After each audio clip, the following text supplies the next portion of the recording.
2026 is going to be an awesome year. We got some pretty cool stuff coming up. First off, we got Foundations of Recovery. This is our flagship program. We're starting it in January. This is for anyone, man, woman, or couple who wants to come and reclaim their heart from shame, trauma, and betrayal. We start off with an education on all sorts of principles, give you the common language. We feed you from a fire hose in terms of all things recovery. It is such a great start to recovery. And we get at the roots of things, Tyler. This isn't like any other program. Like, this is our healing journey in process, and Foundations is where we begin.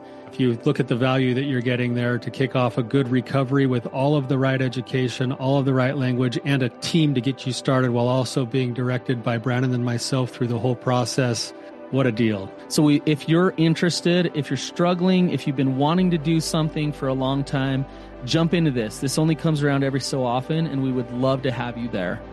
Click the link in the description to sign up for it. And to make it even sweeter, we're also including a raffle for a free pass to the Radiant Dawn retreat. Anyone who signs up for Foundations will be added to the raffle for that free Radiant Dawn pass. If you're a man and you sign up for Foundations, your name still gets entered, and you can give that pass away if you win it to any woman that you want to. So what you're saying, Tyler, is if you sign up and participate in Foundations, you could possibly go to Radiant Dawn for free? That's exactly what I'm saying, which is crazy because Foundations by itself is already an insane value. Man, I sound so salesy. But it actually is awesome. So come to Foundations. And even if you don't come to Foundations, sign up for Radiant Dawn. It's beyond therapy. The best healing experiences that you can have. Click the link below and come join us. Why do so many men lack confidence? What's up, you guys? Welcome to the Therapy Brothers podcast. I'm Brannon. I'm Tyler. We're brothers. We're therapists. We're not afraid of your questions. So bring it.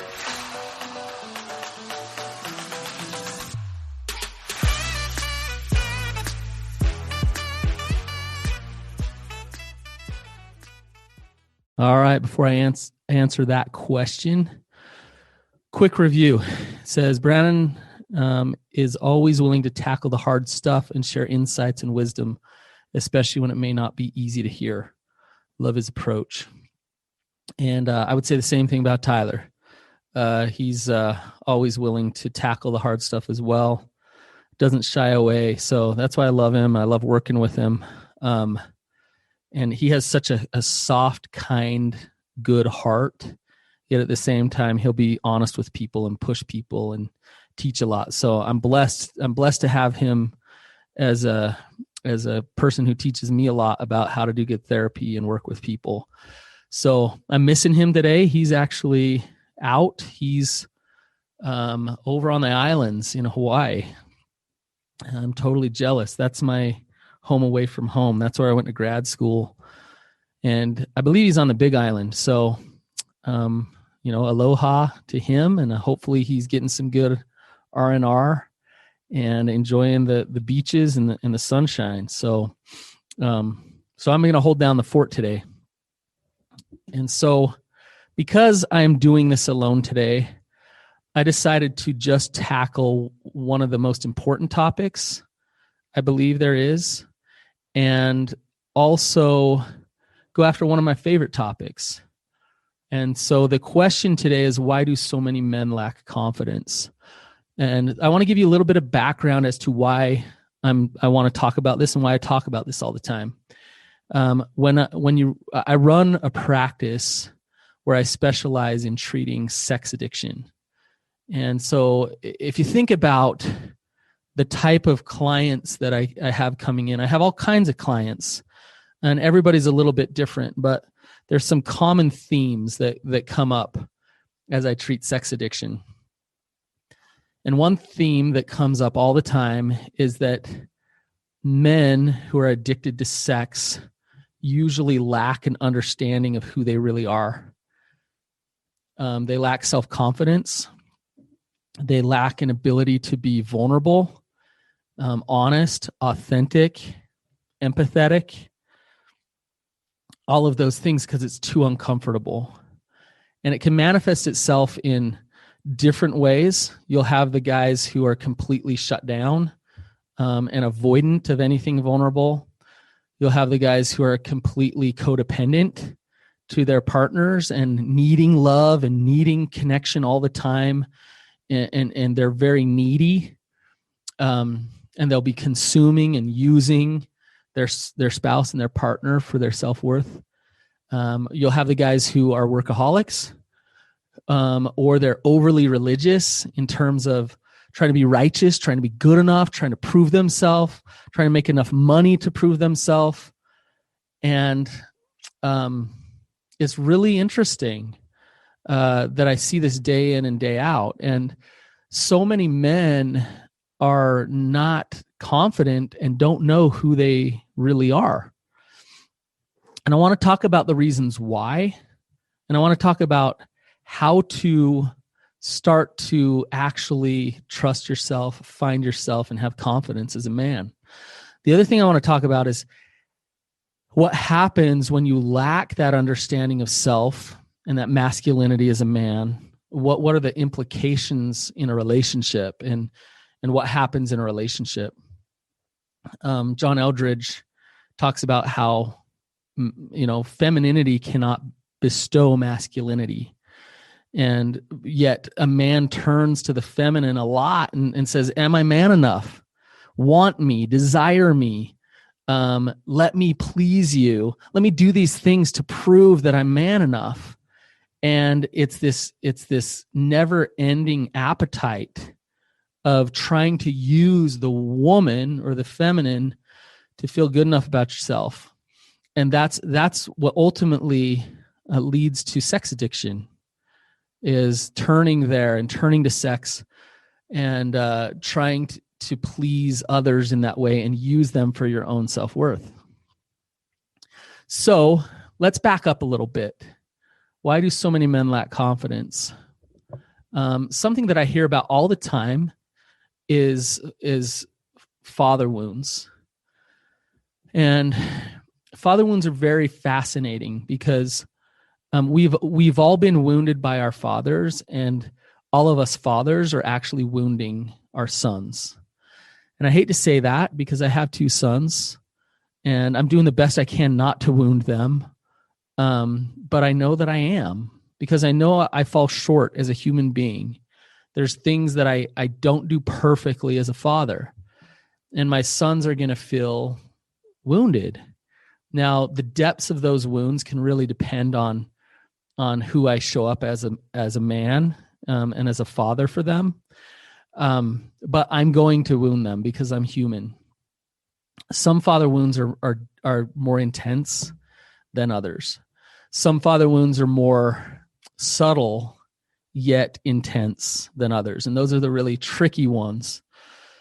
What I mean by that are, it's funny, I did like 3 different intakes in a week or something a while ago, where guys came in and they sat down and they said, yeah, my dad was a good guy. He was a really good guy. In fact, he was really, really involved with church. He was so involved with church, and he was just gone all the time. He'd go to work, then he'd go to church, and I never hardly saw him, and I never really connected to him much. And so you look at that father wound, it's a tricky one, because on one hand, you're looking at dad as this great example of a good guy, right? On the other hand, to the son, he's feeling neglected. He's feeling like everything else is more important than connecting to my heart and spending time and energy with me. And I'm not saying that fathers have to be constantly connected to your son or else you're going to wound them.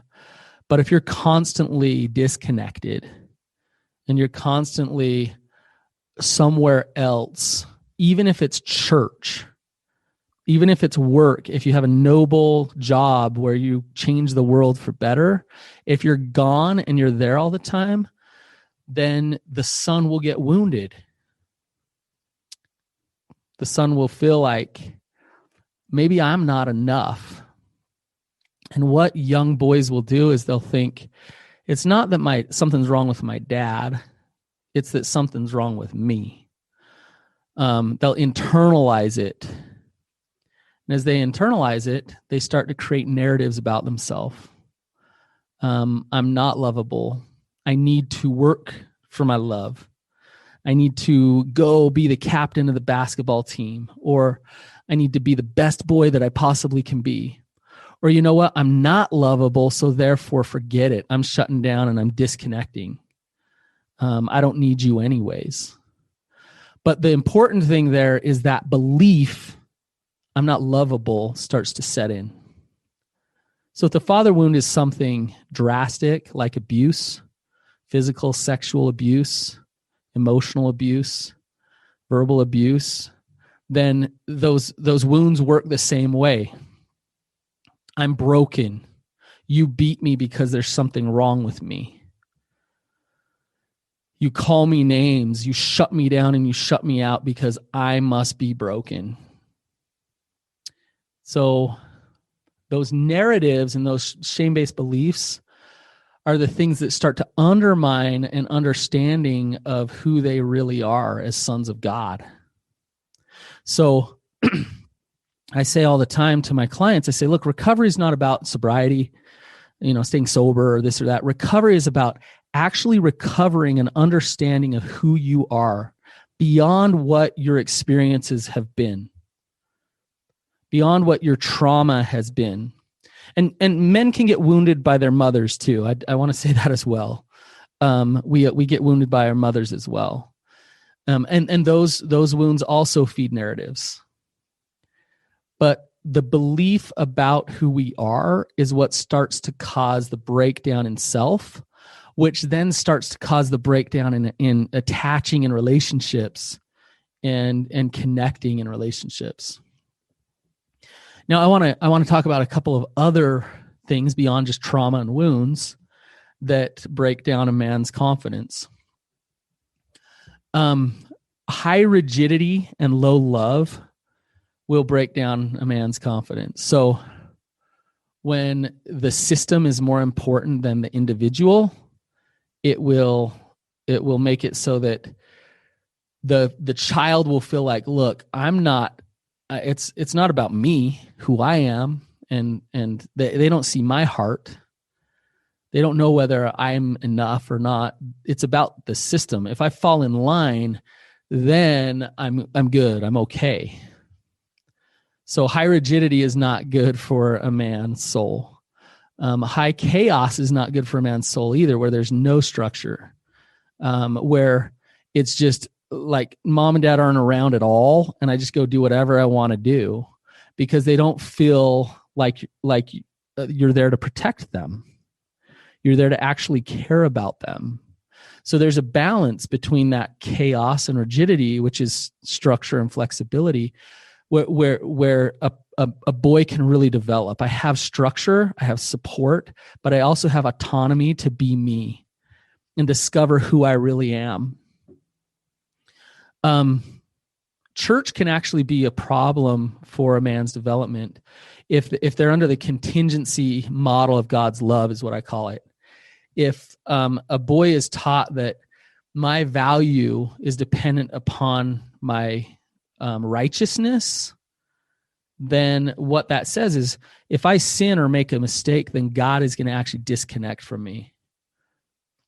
If I'm not good enough and obedient enough, then God's going to be pissed. He's going to be mad. And so I better be a good boy in order to be loved. That's a crock of whatever. And this is why it is because God's love is not contingent. We don't do good things to earn God's love. And the reason I can say that is because I have two sons, and my two sons screw up and fight and argue with their sisters and leave messes all over the place all the time. And it does not change my love for them. Yeah, it frustrates me. Yeah, it's annoying. And I love them the same, whether they put their shoes away or whether they don't. And if my boys did something horrific and they came to me and they said, Dad, I need to tell you what I did. it would be met with love because I love them. God is the same way. So when there's high rigidity religiously and a lot of guilt and a lot of shame that's driving obedient behaviors, it actually starts to feed a narrative that I have to earn God's love, which starts to break down an understanding of who they really are as a son of God, as a son of God who's loved unconditionally. So you take father wounds, you take beliefs about, a lack of love from God. Then the third thing is you take kind of the societal pressures that men have. Men are built for war. They're built for adventure. They're built for love. And that we're built for these things. They excite us. Eldridge talks about these things all the time. We're built for these things. However, I'm built for all of these things, and then I turn 22 and I get married and I got to pay the bills. So stick me in that cubicle where I can make enough money to pay my little mortgage for my condo. Keep me there, confined down to that cubicle where I work my 9-to-5 job, and once in a while I'll go out and ride my mountain bike. It's like putting an animal in a cage. It's destroying their soul. And I'm all about hard work. But when we're forced into doing certain things because we should, that starts to break down an understanding of self. Every man needs adventure. Every man needs something to fight for.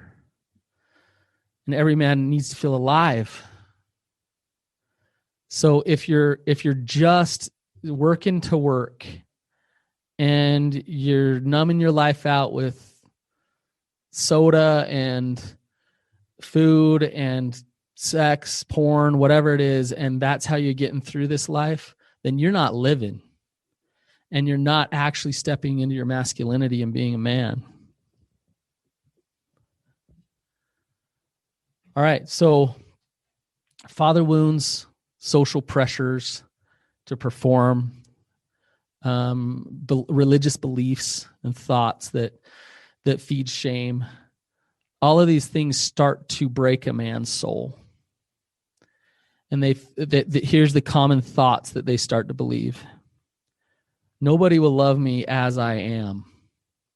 So what I need to do, because nobody will love me as I am, is I need to put on a show. I need to manipulate the world around me to accept me. Because deep, deep down, if they really saw me, then I'd get rejected or abandoned. And right there lies the attachment disorder. Right there lies the inability to be authentic and honest and vulnerable in relationships. If that's underneath, if that shame is underneath, nobody will love me as I am. So I'm not going to show up authentic. And there's this dilemma that guys will get in a relationship, which is, okay, I know I should be authentic. I want to be authentic, but if I do, they'll probably reject me. So I'll become what I call a poser. I'll put on this show. Now the show looks like a lot of different things. Sometimes the show is being overly compliant, a yes man, never saying no, never having an opinion, never really showing up in the relationship, but just trying to please. That's a man that's not confident. Now we could swing the pendulum to the other side, where the man becomes the pompous jerk who forces control all the time. He's scared of vulnerability too. He just needs to be in control because he has to control the narrative about what's happening in his life rather than sit in any of the vulnerability of it.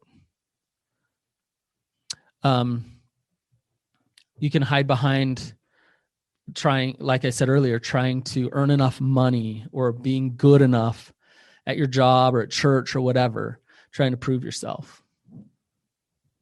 So you fast forward to a relationship here. So this man who has this belief that nobody will love me as I am, or I'm not enough, somehow convinces a woman to marry him. Okay. So you're married, la-di-da, honeymoon's great. Then all of a sudden real life hits and you got to start making some decisions. What are you going to do for a career? Where are you going to live? When are you going to start having babies? And so all of these stressors and pressures start coming into the relationship. If there's that belief underneath that I'm not lovable, nobody will love me as I am, then their spouse is the person that usually they're most scared of the rejection from.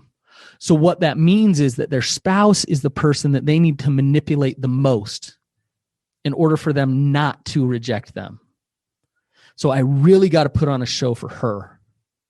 I've really got to hide things from her. I've really got to manipulate her to think that I'm good or okay.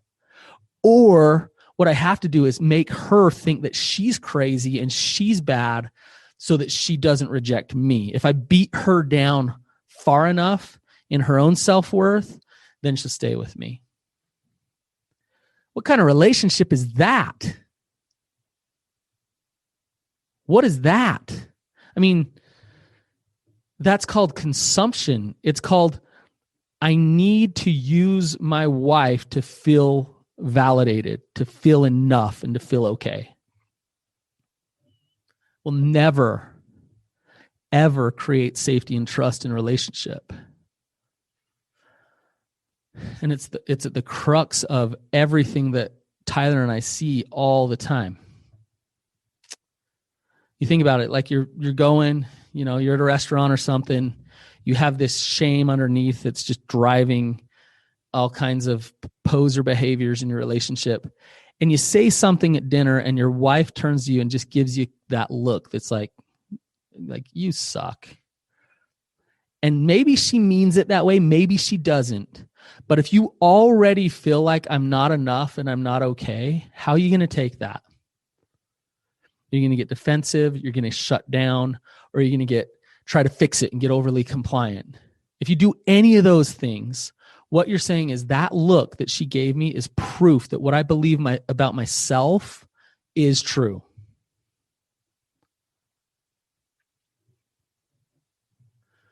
She can just give you a little look. But imagine if she confronts you and says something. Says like, I don't like what you're doing, or that doesn't work for me. When you have that shame there, it takes away your ability to connect to her and empathize with her and hold space for her to feel whatever she's feeling. It also takes away your ability to be boundaried and honest with her about what works for you and what doesn't. Because you're not going to show up authentic. So, let's say my wife comes to me and says, I'm really unhappy with what happened last night. If I'm a confident man who knows that I'm lovable, knows that God loves me, and I feel that in my soul, I understand that, then I don't need her validation as a man. I already know who I am. So she says, I don't like what you did last night. I don't need her validation. Then I can totally show up and love her in that moment. I can totally hold space for her. And I can say, tell me more. Tell me what happened. Tell me how you feel and who you are. Because I'm not scared of your pain. Your pain doesn't define me. And because your pain doesn't define me, I love hearing it. I love stepping into it with you because you're my spouse and I love you and I care about you.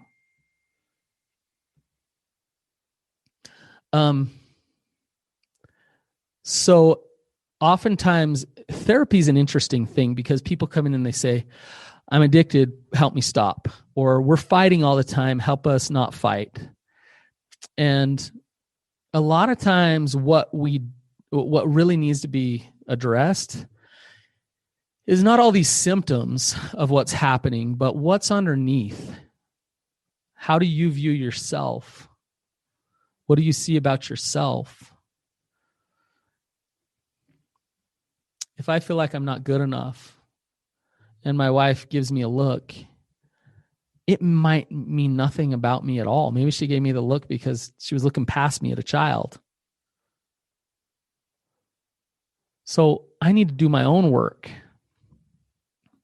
The pathway into masculinity, it goes through courage and faith. It's not about working harder to be a better man. It's about learning how to face the monster dead in the eye. And that monster is fear and shame. It's about looking that fear and that shame in the eye and stepping right into it and right toward it. And saying, you know what? You've controlled me. You've pushed me to be a poser, and I'm not doing it anymore. I'm going to love myself. I'm going to be honest. I'm going to be authentic. And my wife might abandon me. God might even abandon me, but I'm going to do it anyways because I'm done running and spinning and manipulating. The pathway to healing for a man who has a lot of shame is courage and faith, surrender. That's it. And as you step into that faith and that courage over and over and over again, I know, and this is easy for me to say, one, because I've been through it personally, but I've seen men go through it many times. I know that as if when you step into that, God will be there. You will heal. You'll understand who you really truly are as a man. But you won't feel that and you won't know that unless you're willing to practice that faith. And I could give you examples of little nitty-gritty things like, next time your wife asks you something, just say the honest truth. Next time you want to go for that promotion or that thing at work that you've avoided over and over again because you feel like you're not good enough, go for it. Allow yourself to fail. Experience failure. And realize that God loves you even when you fail. Wherever your shame is the deepest and the darkest and the scariest, that's where you step in. I was a shy, scared, afraid adolescent. Tyler could tell you. I was wallpaper. I got really, really good at blending in and not being seen. I had a lot of shame that I wasn't important and I wasn't good enough. My pathway out of that shame was to realize that it was a lie and that I didn't have to believe that. But then the next step for me was to say, okay, if that's a lie, then who am I really? And what would I do without that shame there? And I realized I'd fight for people. I'd put myself out there to the world. I wouldn't care if people hated me or whatever. I want to be heard and I want to be seen and I want to do God's work. And so that's what I would do.